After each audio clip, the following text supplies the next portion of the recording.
Well, hello everybody. How are you doing? Man, I'll tell you what, I love the Moody Blues. Ain't no doubt about it. I tell you. Wow.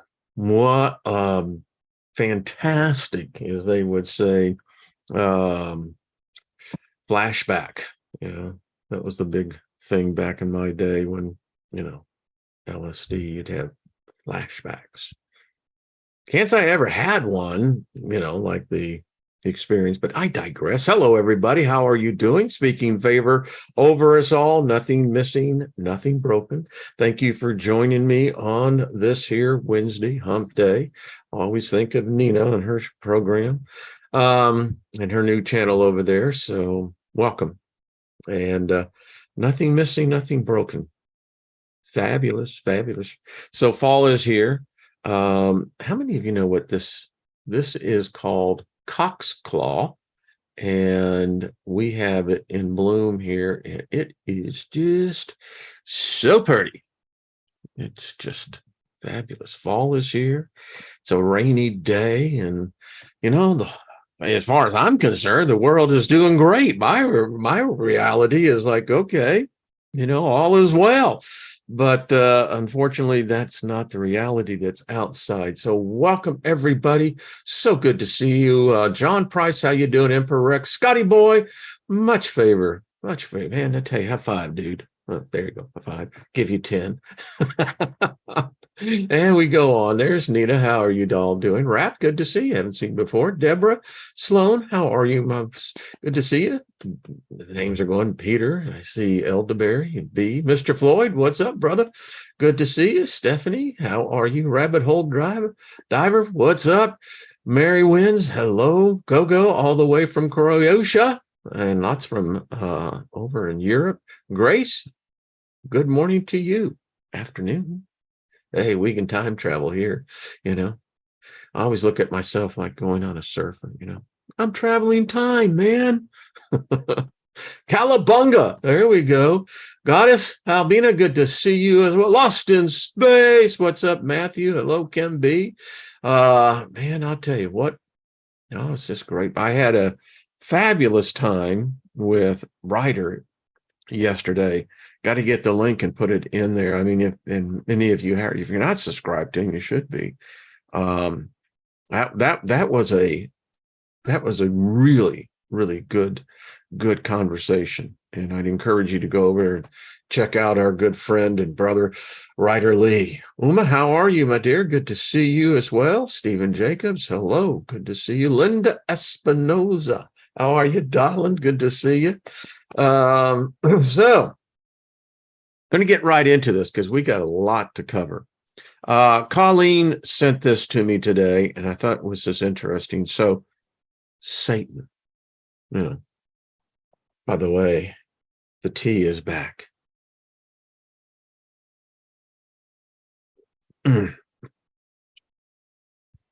Mighty fine, mighty fine. That's all I got to say. Michelle, good to see you. So, Satan, the bad dude, right? Well, everything is reversed, right? That we learned that that's how codification takes place.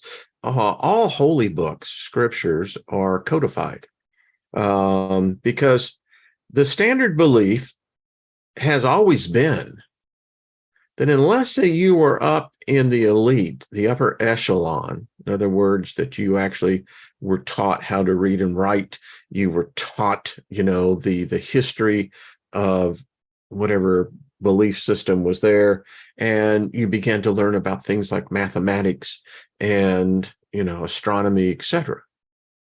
Well, back in the day, that you had a clear advantage over 99% of the rest of the population. And so taking everything in reverse, so Satan, and Colleen, appreciate you sending this, darling. If you spell that backwards, it's natos. And natos is, in fact, I'll just read it to you because I can do that here. The meaning of natos, that's Satan backwards, is the Latin origin, means a Christmas Day born person. So Christmas Day, it's already paganism, deeply rooted into paganism. Christmas Day, that no one was born on, the savior of the world. But anyway, name Natas is of Latin origin and is a boy name. People with name Natas are usually Judaism by religion. Me saith, You know what I mean? Things that make you go, Hey, is this messed up? And so we're going to get into that. And again, thank you, Colleen. That is AI, the Maelstrom. How are you doing? Good to see you, darling. Shadow Files, what's up? Like Crown Pen Greedy, good to see you as well. So, Yahweh. It is my contention that I put forth in oral arguments that the reason why the world is always in chaos, always in war, particularly what I would call if you use year zero as the modern age, so this would be the postmodern age, right? And it's because of the deity that is worshipped and believed to be God. The research, it's unrefutable. If you believe that the Bible is the word of God, if you believe that this is some deity dictating his thoughts, his rules, his concepts, his precepts, etc., can I just say something to you? Why? You don't study. Most people don't. This group does. So when I say that, I'm meaning in generalization. People don't study because this is what the world hopes on. Our laws in the United States were predicated upon this book that, by the way, is an illusion. We're going to get into that. And when you look at who these people were, most people have no idea who the tribes were. They have this Sunday school level of understanding. The vast majority of people who confess to be Christians, Muslims, whatever you are, you don't study. Now, you'll study what has been told to you, authorized, and approved. So that's not study. That's coercion. That's deception. That is forced mind control. Because if you venture outside the lines, how dare you color outside the line? But if you're like me, I like coloring outside the line because that's my area. That's where I get to reign. And I can do anything I want to do outside the lines. You start reading and you're going, wait a minute. And tell me that in Bible school. That certainly wasn't taught. And you got to go, So what is it? Just everybody is misinformed? Apparently. So, and the world waits for a savior. Today you hear on, the outcry is that America needs to turn back to God. They have not a freaking clue who and what God is. Well, how do you turn back to something that doesn't exist? At least not in the construct of modern day theism.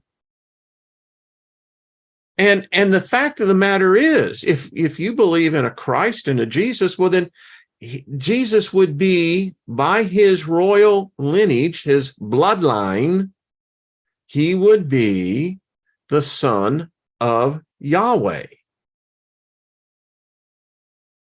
I didn't write it. They did. This God, allow me to get over here and share something with y'all because I want to talk about it because it's relevant. So I always thought it was interesting as I was deeply into my religion at one time when there was no image of God. Actually, there is a number of them.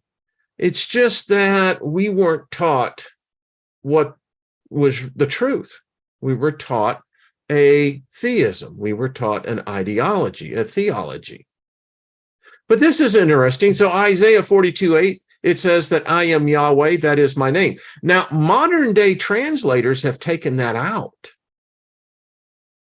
Like, oh, crap, we can't put that in there. Well, that would be too much of a clue. You see, it's in there, but if you don't know how and what you're reading. So this God of Jesus Christ, Father, you see, in historic Hebrew, there is no Father. that shit just didn't go over. So that is within its modern time. So you have Jesus, Son of Yahweh. Well, you just don't have to do too much research, and you find out just who and what Yahweh is. Now, if you look at these images, the one up in the upper left, that is Yahweh, Baal, and Yahweh's wife, Ashroth, represented by the bull and, of course, the suckling, etc. The middle upper portion of the slide, that is the depiction of Yahweh's flying machine, his flying saucer. This is through the depiction. This is thousands and thousands of years old, predates Christianity, but this is from Ezekiel. This is what the imagery apparently of what Ezekiel saw. Pretty strange stuff.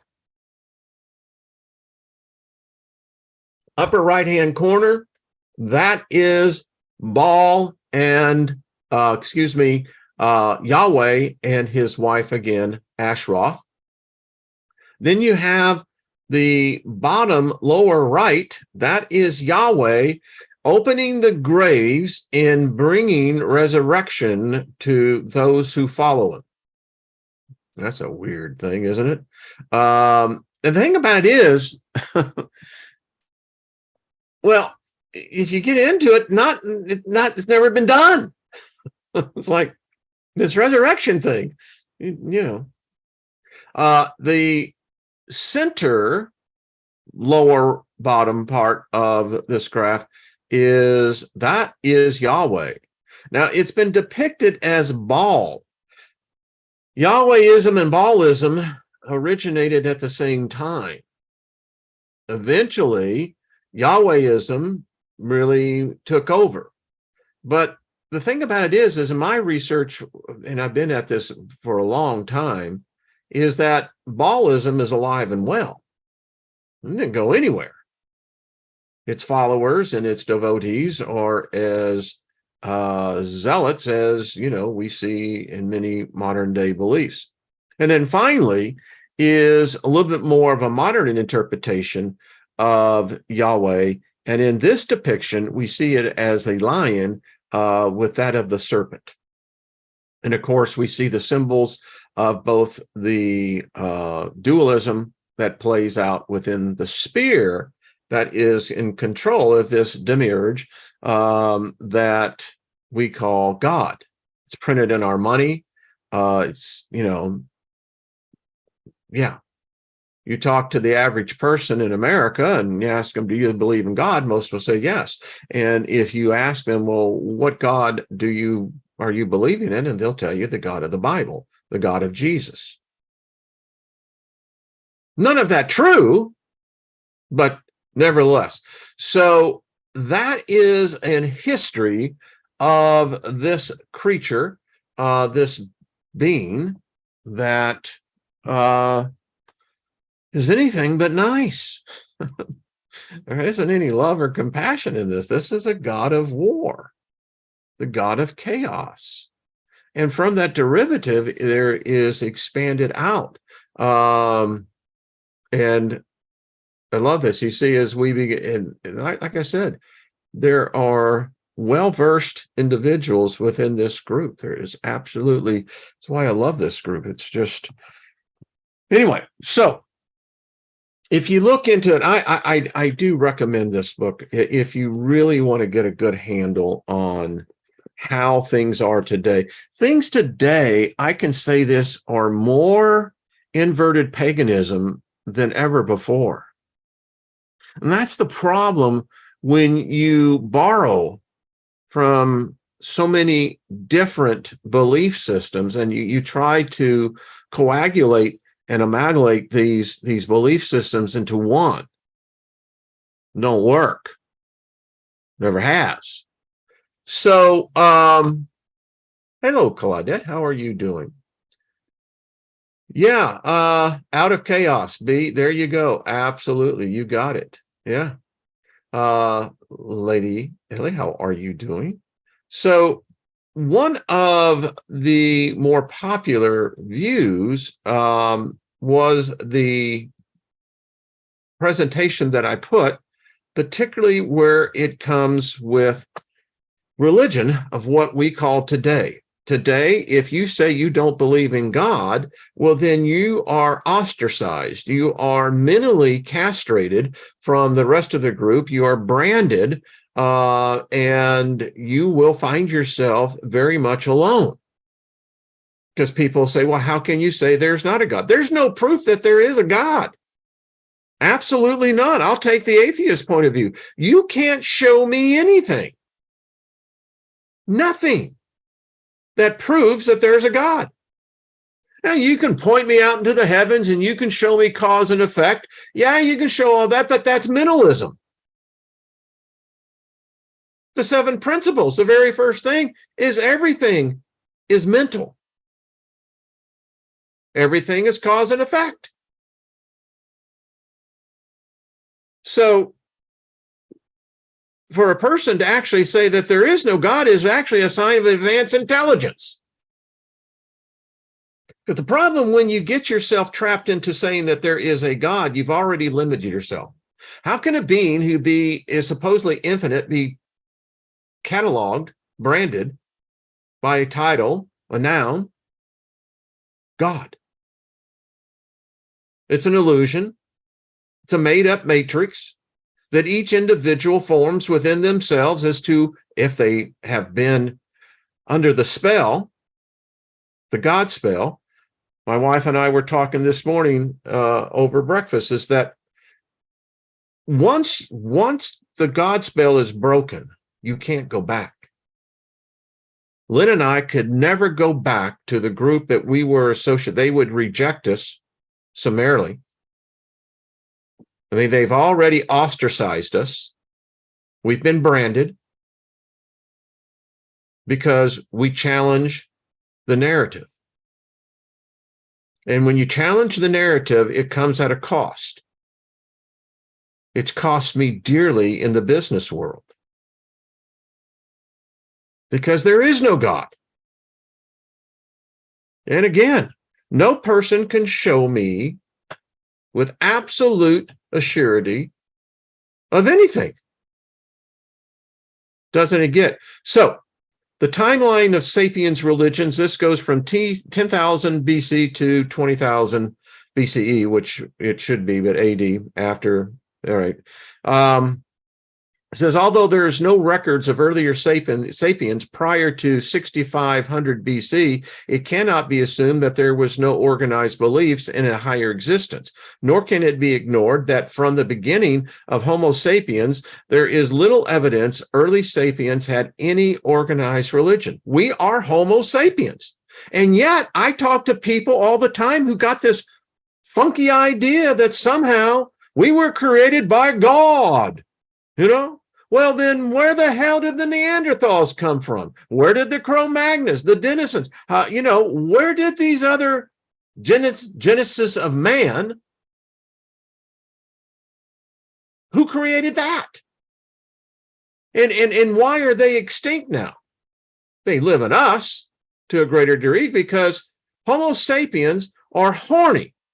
They are everything for a Homo sapien is about sex. It's all about sex. Power is about sex. Food's about sex. Sex is about sex. I mean, that's all we think of, which makes us a little off. So let's start very quickly. So we all know Sumer, the Sumerian culture. The modern day Abrahamic belief systems are and is a direct derivative of the Sumerian belief system. Why? Well, because we know the patriarch of that particular ideology belief system, which is Judaism, Islam, and Christianity, all have the patriarch Abraham. Abram came from the Ur of Chaldees. That was one of the capital cities of Sumer. So who the hell is this Yahweh? Who's this Elohim? We've talked about this numerous times. People don't think about it. So you've got this smart cat, Abram, whose family went back, way back. Remember, the Sumerians were 1,500 years before there was an Abram. So we know about him. We can find him in the Sumerian records. Those Sumerians, they were the first culture, at least that we can find, that were consciously aware, cognitively aware of history, of where their place was in history. Now, that's a giant leap in cognitive discernment. To actually think you have the gall and the audacity to say that you are going to imprint not only yourself into history, but that's going to make you immortal because it's going to carry forth into everything. And today, as in my Sumerian series, I showed you what Dr. Noah Kramer, the world's first PhD Sumerologist, shows. All the Western culture is predicated on the Sumerian belief system. So anyway, this we know.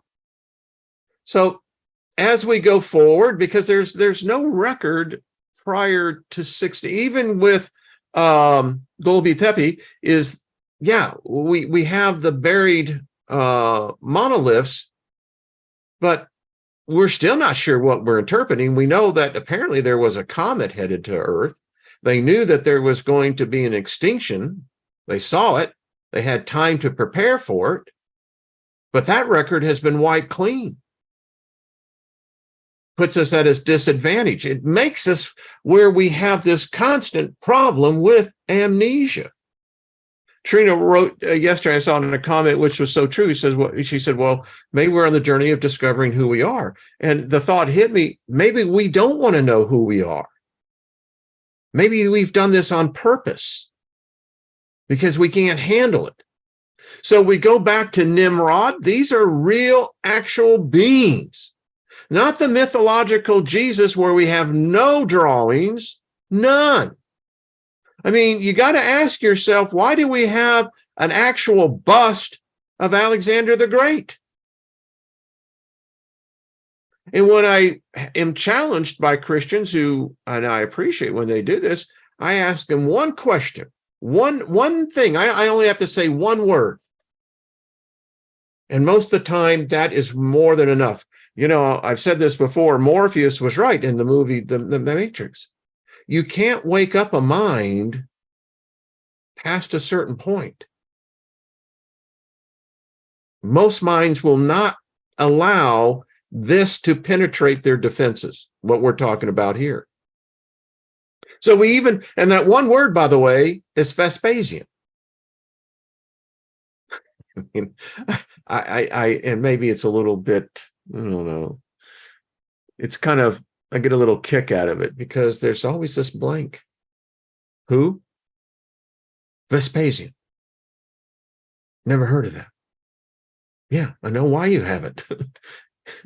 One particular theory says that, Vespasian is God and that Titus was his first son, making Titus the son of God. But anyway, so Nimrod, we know that he existed. And from that, we know this is where everything began. Christmas, Easter, the Trinity, the nameless Lord worship, the cross used in worship, the hellfire doctrine, the soul immortality, purgatory, the sun worship, etc. Now, the thing about it is that all this is made up shit. We made it up.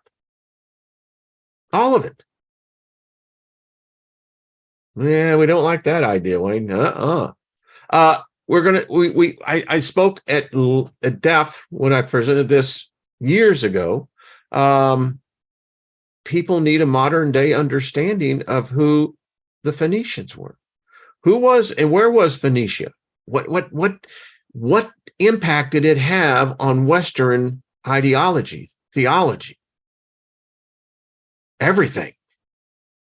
In fact, there would not be a Christianity, there would not be an Islam, there would not be, Judaism. Well, none of that would have existed if it wasn't for the Phoenicians. They controlled and this is kind of where you go, really? But this was considered the modern world. And isn't it odd how history has been fashioned?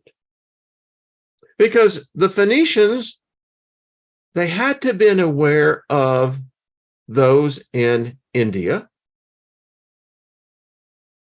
Those in India were aware of those in China. So you can see already that there's clearly manipulation here. But anyway, these Phoenician cats, they were pretty cool. I have no doubt that they were smoking the ganja. I have no doubt.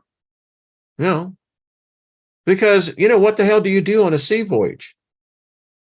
And the thing about it is they were intellectuals, philosophers, theologists.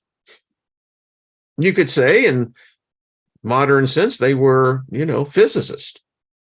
They loved trading in paper.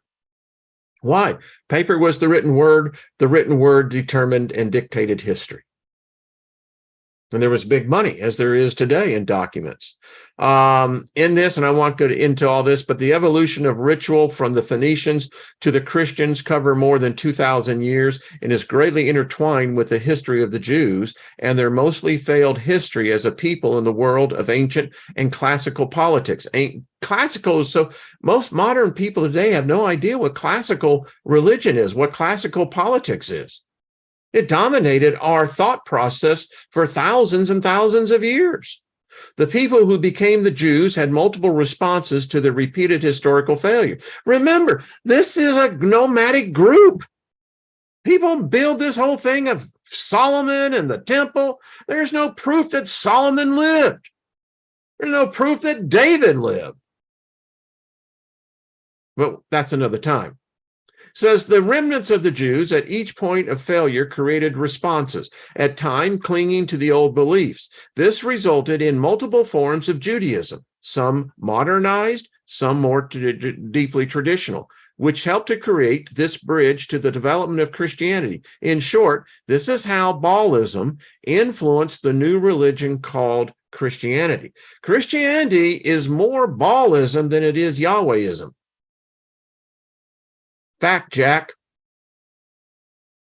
As we will see from this timeline, the Phoenicians were a major and important people for much longer of a time frame than is generally recognized or had been known until recent discoveries. Their religion was mainly constant, dominating the area of their homeland, and was spread over a wide area by the Phoenician traders and colonies.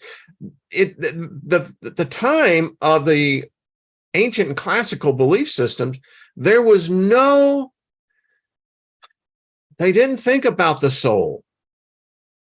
They really didn't think about death. The Jews, during the most of this time, were a minor people, facing defeat after defeat, and for most of their existence, they offered little to the world. And there is little place in history to support these stories of the Exodus and the Davidic Empire as fact. Their religion was a minor player in the events of most of that time. So how did this backwoods, redneck, ignorant group of people, nomadic, ritualistic, ritualistic, may I add. How did this fractured group belief system suddenly penetrate and begin to contaminate the rest of the belief system? Now, here's a fact. For 1,000 years, there was no Bible officially. And the first Bible did not have the Old Testament. Why? Because as the church is now, the Catholic Church is wrestling now, they're in the midst of the single largest schism ever in Catholicism. You have a pope that has gone rogue in its beliefs and what he is now saying to the faithful. And the problem, and they knew this back then when they contrived to put the Old Testament in, because the problem was Christianity has no God. It has no history. There's no lineage. So they had to adapt, as I've done in a previous series, and documented how the one that they have today, Yahweh, and that's why they had to remove his name, because you can't have this jealous, vengeful, hateful God who will seek blood for vengeance. Now, how you find a God of love out of that, I mean, what? Did you get a lobotomy? So, the Old Testament, but that's part of the God spell, because if you can adapt to the belief that, oh, we own this history, then all I can say is, welcome, slave. You'll be a slave in the next realm. This deity, this demiurge, this imposter will not let you go, because you, speaking of those who are very much into that, I'm just saying, if you're a Christian and have accepted Jesus into your heart, guess what? You're a slave. You're not free from anything. But people don't like to think this. And getting back to the church today, I mean, the church, the Catholic Church, is thinking about calling another Vatican Summit to disassociate themselves from the Old Testament. Now, I'm going to be real curious as to see how they explain where the New Testament God came from. A little bit more about the Latin Vulgate. It was a late 4th century translation of the Bible. What was the Bible? Well, at this time, it was a series of letters, but here was the interesting thing. They were assimilating the documents that the Romans had taken when they raided the temple. So they had documents that not even the Jewish people had.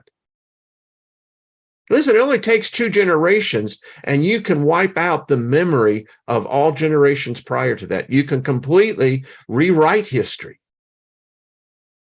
Now, here is the issue here. You see, this was largely the work of Jerome, who was commissioned by Pope Damascus I in 382 to make a revision of the old Latin translations. There was no official book. Later, we know that this was the result of Constantine forming the First Council of Nice. By the 13th century, this revision had come to be called the Versio Vulgata. That is the commonly used translation, and ultimately became the definitive and officially promulgated Latin version of the Bible in the Roman Catholic Church. Now, the thing about Jerome is that this son of a bitch was a forger, plagiarizer. He is the one who made up the name Lucifer. He's very proud of that. Major accomplishment. And boy, he's got the whole world about it. You think about all of our friends, and then they have a right to believe and worship whatever they want. But this Lucifer didn't exist until this guy came. Again, I contend he was eating mushrooms. Now, the other thing about Jerome that he is been found guilty of, you see, he knew, and so did the first popes, they knew they had a problem. You know, how do you connect the existence of this new God, this new religion, to where people can say, oh yeah, that's the history of it? Well, there was one person that they did know who was very much involved with this, was the Flavians. Flavius Josephus. Well, Jerome had to put something in Josephus's letters, because Josephus considered himself an historian. And we won't get into his story, but anyway, see, Josephus never wrote anything about any rabbi, no radical dude preaching a different message in Jerusalem. Josephus would have known, because, again, how did he get his name again? What was that? Flavius? Oh, yeah. So if I study that, then Vespasian, Flavius Vespasian. Yeah, anyway, I love this stuff. The modern day Bible is not as old as they have been taught, what is generally believed. In fact, the modern day Bible, I have one here, contaminated, by the way. There is so much now that I read this and I go, holy crap. But anyway, this version, less than 500 years old. Not that old at all. They rewrote history, reconstructed it, and today the vast majority of people believe it's absolute. Now, in 1514 was the Great Schism. And if you don't know what the Great Schism is, do your research. All right, so from 15,000 to 1500 BC, organized religion is based in worship of the great Earth Mother. There is very little evidence in many locations of the concept of a sky god, or in fact, any male deity. The timelines for the Earth Mother religion denotes its dominance in some areas from this whole period. I think that was one of the most freeing things for myself, was to realize that they were smarter than we are. We think we got technology. We don't have anything. We've got tools of slavery. These people knew things. They were able to work with the elements. They knew there was no male with a penis walking around with a hard-on deciding what the hell he can screw. Because with humans, he's screwing us all. This is one horny son of a bitch. And the fact is, there was an elegance. There was a refinement. There was an etiquette to the realization that there was no male. Life doesn't come from a male. It comes from the feminine, the female. And that's what was deal. And it is sad, to my research, what I have found, that this was probably the only, because we don't have it in the modern area, a period of time where humans were at peace with one another. It's not to say conflict didn't exist. Conflict is natural. It is part of this nature. It's part of the evolution. We've just perfected it in a perverse way. It says, however, the dominance of the mother goddess began to erode starting as early as 6000 BC in some places, and lasted, until 1500 BC in some limited areas. And I find it so odd that the modern day belief systems, to what lengths they have gone to strike her out. The vast majority of humans have no memory of her. Now, once you begin to peel away, as many of us know, she's there. She never left. It's part of the great rape. Because that's what God of the Bible is. He's a rapist. Read the Bible. Not my saying, it's his. And it appears that this Yahweh, this Elohim, this Father God, hates women. Vehemently hates women. Well, there's a reason for that. Because if we all know, if you seek to find her, she'll reveal herself. And that's where the problem, conflict comes with many people. Many people I've seen turn away. They can't accept what that reality truly is. So anyway, so from 6000 BC to 2500 BC, the Phoenician religion evolves out of the mother goddess religion to incorporate the general religious views of the Mesopotamian in Egypt, and becomes greatly influenced by the sky god concepts of the Semites and later the Indo-Europeans. The male-dominant pantheon of gods is developed, with the Great Mother still worshipped, but in a secondary role. The Catholic Church does a representation because what? The Virgin Mary, she's worshipped as a god. She's not elevated or equal to God. Damn, this stuff makes sense when you begin to think about it. The key deities in the newer religions are the sun and weather, or storm gods.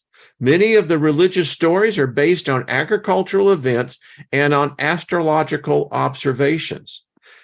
3000 BC to 2500 BC, the religion of Phoenicia is a major influence in the southern Mediterranean basin, dominating North Africa and the major islands of the western Mediterranean. That was the modern world, and half of what is now Spain. The influence spreads to the mainland of Europe, including Greece, and to what is now England. It is possible that it spread to the Americas as well. And that's the one thing we know, is that this modern day belief system that's so-called predicated and founded in love is steeped in human blood.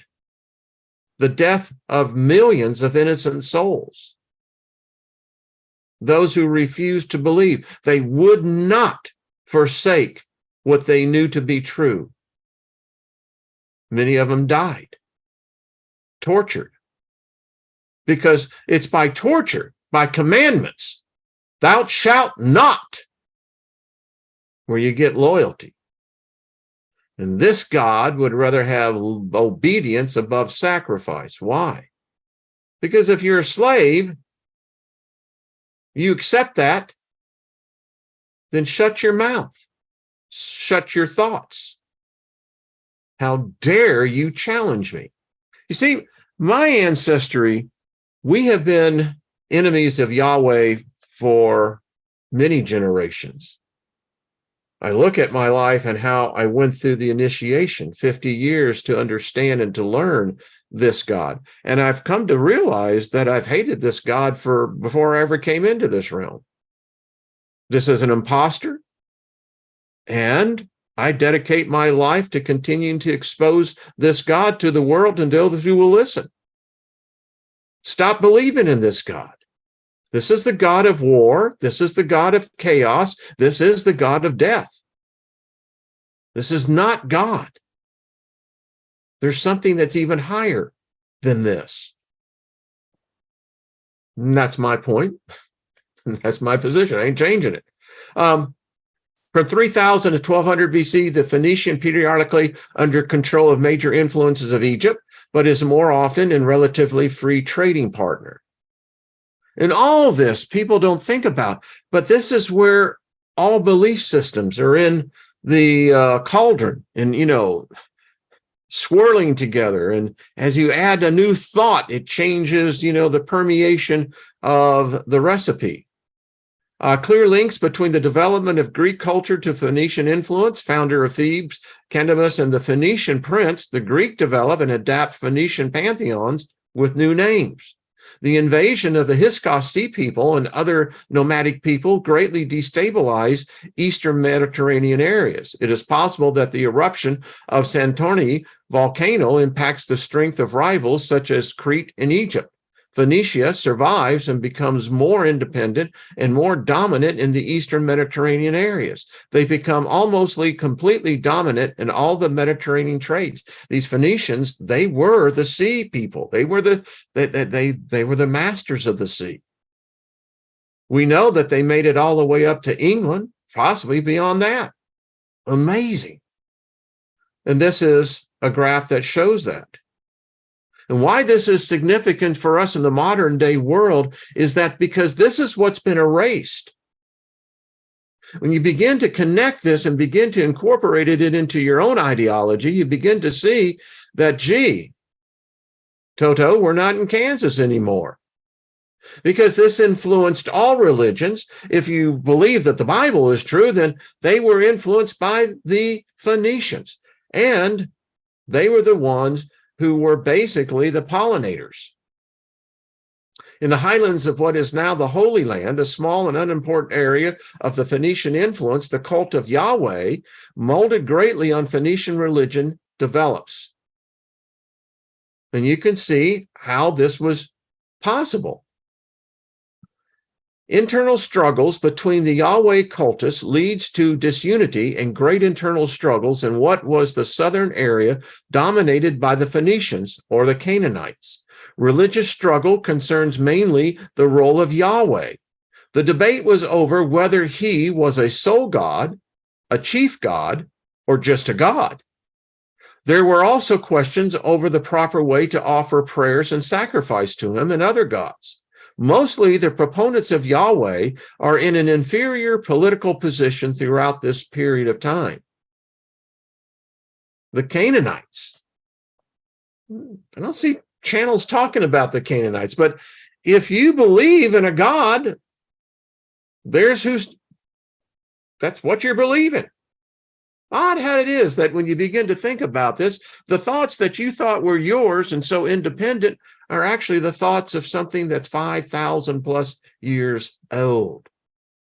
And when you look at the Canaanite area, remember, they existed before the Israelites, the children of Israel, the traumatic tribes, the 12 tribes. And if you read the story, for instance, the Amorites, that's where the giants lived. The Hittites, that's where you have much today of what is considered modern day Satanism. Comes from a lot of the Hittites.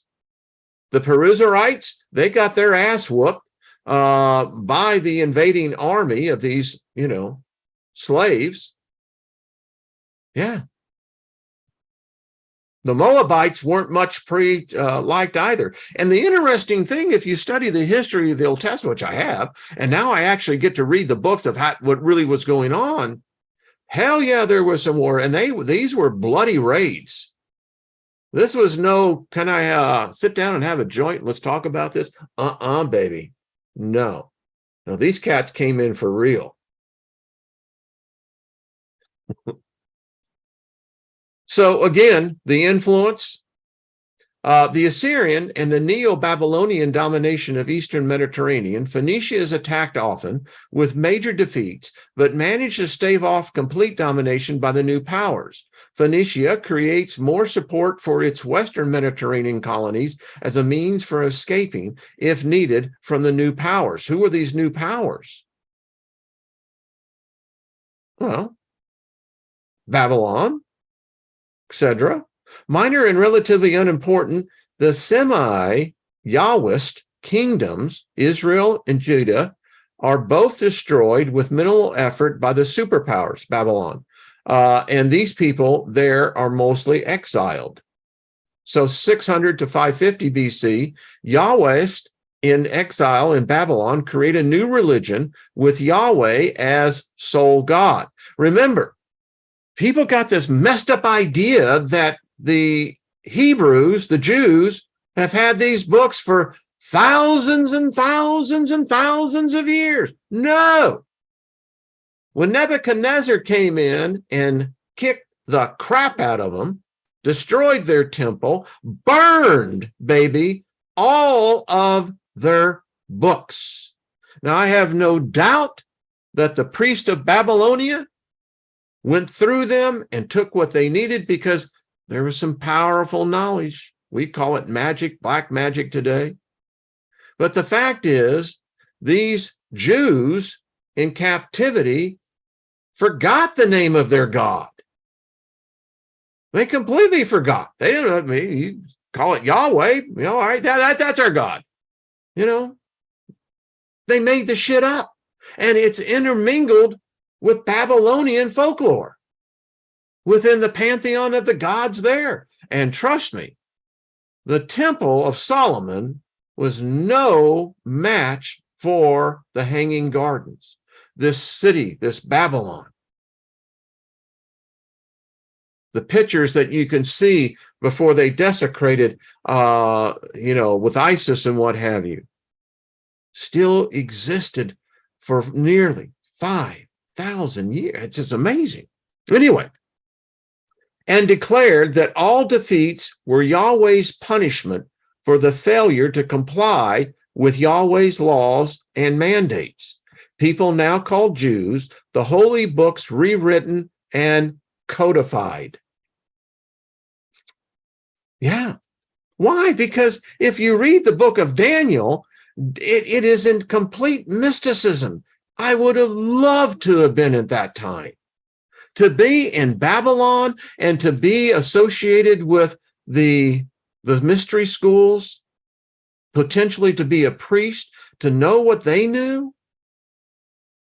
I mean, anyone who's done a study of the 70 weeks of Daniel, you walk away, and I look back now, and it was right there in my face.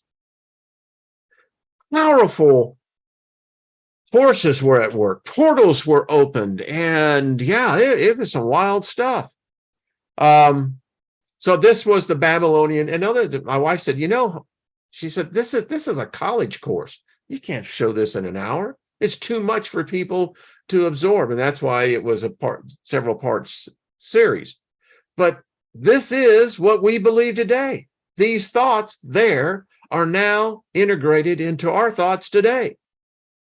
The Neo-Babylonian period, Assyria, Nebuchadnezzar, the Caliph Peleus II, the Babylonian Chronicles, the Chaldeans, the Sennacherib, the Ashurbanipal, I get this name, the Ashurbanipal, the Nebuchadnezzar, and the fall of Babylon. There's some mystic stuff in this fall of Babylon. I'm still, because there's not much material, but I'm convinced that there was something happened. When you see an empire fall, and particularly this one that was so steeped in mysticism, something was up. That's all I gotta say. I think, and this is just a postulation here, that I think it's where these early Israelites, when they returned from exile, it wasn't that many, but they brought this knowledge with them. And so this is how it came about. The Sumerian, the school of scribes, the numbering tablets, the Aramaic and Greek poetry, music, myths, the Gilgamesh epic, the Babylonian flood myth, the biblical flood, prayers and hymns, wisdom literature, prophecy, and the cuneiform. Out of the old Babylonian period, the Amorites to the Ishan and the Lazar, the Hammurabi of Babylon, the code of the Hammurabi, classical period, the language, the religion, the law, the arts, all of this is part of us today. Out of this came Marduk and his son Nabu, the Babylonian gods, the temples, the rituals, the priests, the personal idols, the divination, the astrology, the ixtistopy. Do you know what that is? Do you know what ixtistopy is? Do you know what it is? I'll tell you what it is. It's divination by reading the entrails of sacrificed animals. Then you have the New Year's festivals, mortality, prayers, hymns, prophecy. All of this is incorporated into our modern day belief system. Now, this is fine, and I'll try to get this wrapped up. It said Persia dominates the Eastern Mediterranean, with Phoenicia as a major ally with the Persian wars with the Greeks. Get this. The Yahwist cult allowed to return to Judea to build their temple and to establish a colony of believers. Less than 10% of the Jews returned to Judea. There are four major divisions of Jews at this time: the returnees, those in Babylon, those who had fled to Egypt at the time of conquest, and those who had remained in Judea at the time of the conquest. Now, I do find it was very interesting when I studied the book of Nehemiah, because this is probably one of the true authentic books that they can date back, because Nehemiah gives a pretty good description of this transition from the Babylonian to the Assyrian world powers. And Nehemiah was the servant. He was the drink guy. He would drink before the king would, to make sure that it wasn't poisoned. Nevertheless, there's a whole long story as he goes back and documents what he found in what was now considered Jerusalem. So it goes on to talk about how the Persian religions influenced the whole area, new concepts of dualism, of heaven and hell, the existence of a devil, the resurrection of the dead, and many other new ideas which influences all the religions of the area, including the Jews. These are mostly resisted by the Phoenicians in an effort to maintain cultural, if not limited, political independence. So you now have this resurgence of people now saying, the dualism comes in. Well, this was perfect. So anyway, I'll try to wrap this up to where we get to year 0, 325 to 150 BC. This is Alexander the Great. He was the author, I guess, and the one that pushed Hellenistic beliefs to the conquest of Eastern Mediterranean all the way into the Alps and the cultural domination of the area. Phoenicia suffers great defeats and loses trading control to the Greeks. Phoenician remnants, including Carthage, put far greater efforts in the Western Mediterranean, including Spain. And when you look at the Hellenistic age today, heavily influenced in all the belief systems. So there we go. I'll pick this up maybe. It was a great series. I hope many of you will get back and have a chance to take a look at it, because actually we're pretty close to getting near the end. Oh, what the heck. I'll tell you what. I want to show one thing so you can understand. The classical worldview, Hellenism, mostly replaces ancient world, at least as the dominant culture of the rulers. Phoenicia loses in the wars with Alexander and is also in the Punic Wars with Rome. Carthage is destroyed and Phoenicia is Hellenized. Spain and other areas of Phoenicia influence are occupied by Rome. Now, in this, which I'm not going to go through, excuse me. Jeez, get the hiccups, huh?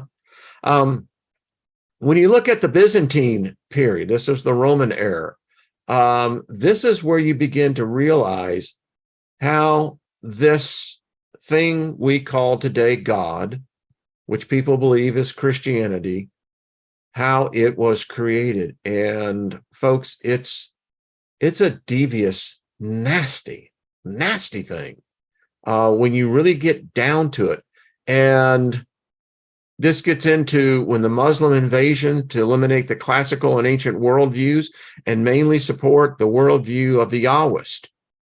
Yeah, I mean, and then you get into Martin Luther, the Protestant protest, response to the Islamic efforts around to the return of Yahwehism. And it's all connected. And when you get to the bottom line of all this, the modern day Bible is a myth. And the sad thing is, Christianity has no God. So there you go. I read that and I didn't have it up there to share, but yeah. And here we sit today. And we all have our different beliefs. We all have our different ideas. I just like bringing out what can be verified by history, not by church, not by an theism or, an ology. And I contend the reason why we have been in a state of continuous war for over 2,000 years is because this is exactly what we worship. This is what this entity is. It is death. It is destruction. It's pestilence. There is no love to be found in this thing unless you bow down and give of yourself. It's really what you're doing is that you are self-sacrificing yourself on an altar. Is it really worth it? What has humanity gained from this? What has humanity gained from this relationship, this so-called contract, which is in blood, by the way? I don't think we've reaped anything what was promised. There is no peace on earth. There's no unity. There's none of that crap.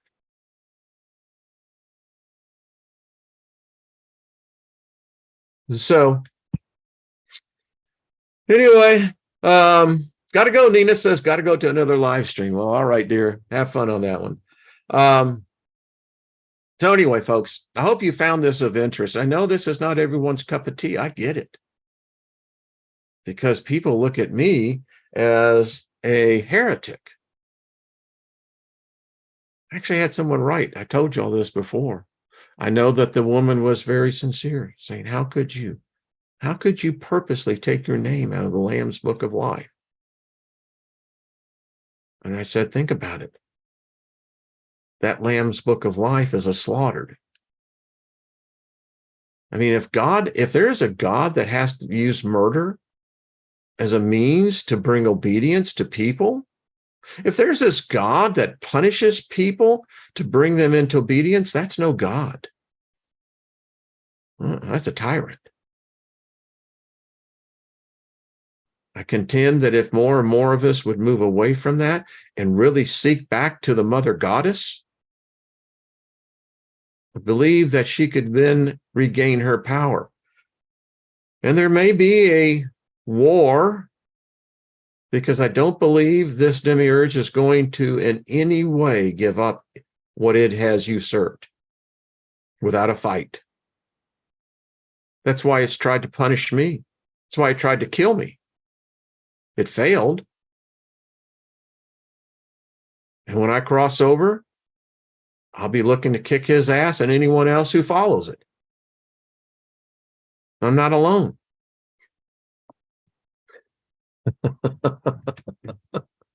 All right, folks. Thank you. Who was it that said that I'm no heretic? That's just funny. Scotty boy. I'm the bus driver. Exactly. Hey, we're all having fun on this bus. I mean, it is truly. I think sometimes Cheek and Chong is actually doing the real. I think they're the mechanics. So anyway, all right, folks, thank you. It is always a privilege and fun. It's an honor to be able to talk. This is a type of conversation you can't have with most people. They'll ask you to leave your house, and they'll tell you don't let the door hit you on the ass as you're walking out. This is the type of conversation that you get the left foot of fellowship in any type of organized religion. Yeah. So, and there you go, right? There's always a different point of history. Yeah. Okay, folks, have yourself a good one. I shall. And we'll see you here tomorrow, because this is a week where we get to go over. Tomorrow, we're going to talk about Lilith. Yeah. It's one series that continues to get a lot of new viewers on. Amazing how many people are looking for Lilith. One person recently wrote me and said, where'd you get this stuff at? They said they had been involved with some groups, and they said, this is not the Lilith they were talking about. Person said, this Lilith seems authentic. I said, yeah, she is. I mean, what can you say? John Price is most of her stoned anyway. That's the only way to go. That's all. Much love to you, Raven, as well. All right, folks. Leah, how are you? Yes, there we go. All right, folks. Until we meet tomorrow, keep yourself cool. That's all I got to say. Smile.